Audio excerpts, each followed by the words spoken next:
آج کے نوجوانوں میں بہت زیادہ پیدا کرنے کی ضرورت ہے، اور بالخصوص میں والدین کو کہوں گا کہ یہ عادت اپنے بچوں میں ضرور ڈیولپ کریں۔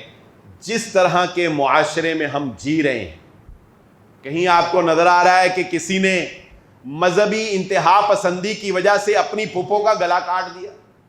یہ گجرانوالے کا واقعہ آپ نے دیکھا۔ کہیں کوئی کسی طرح قتل کر رہا ہے، کوئی کسی طرح قتل کر رہا ہے، کہیں جو ہے وہ سر عام تشدد کیا جا رہا ہے، کہیں سردارانہ اور وڈیرانہ نظام جو ہے وہ قائم ہے۔ ہر طرف ایک عجیب درندگی چھائی ہوئی ہے۔ اپنے نوجوانوں کو ایک بات سمجھائیں کہ بیٹا، ہر چیز کا مل جانا ضروری نہیں ہوتا، ہر چیز کا مل جانا ضروری نہیں ہوتا۔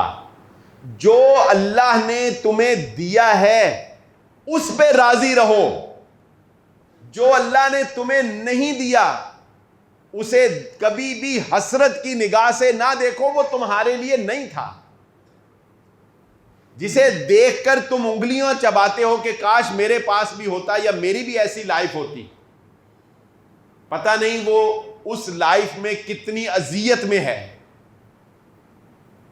ایسی بے شمار مثالیں ہیں۔ میں ایک شخص کو ملا ایک مرتبہ، اگر اس کو ویسے دیکھا جائے تو وہ ایک آئیڈیل شخصیت کہلوا سکتا ہے۔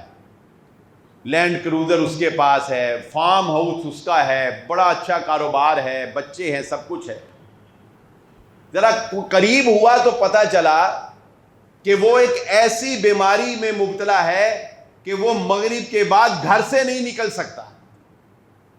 اسے دماغی کوئی ایسی بیماری تھی کہ وہ اس کے لیے مغرب کے بعد گھر سے نکلنا مشکل تھا۔ تو کون بندہ کس اذیت میں ہے تمہیں کیا پتا؟ تم اللہ کا شکر ادا کرو۔ اور دوسری بات، یہ ضروری نہیں ہے کہ جسے تم چاہو وہ تمہیں مل کے رہے، جسے تم چاہو وہ تمہیں مل کے رہے، یہ ضروری نہیں ہے۔ تم نہیں جانتے کہ تمہارے لیے کیا بہتر ہے، اللہ جانتا ہے کہ تمہارے لیے کیا بہتر ہے۔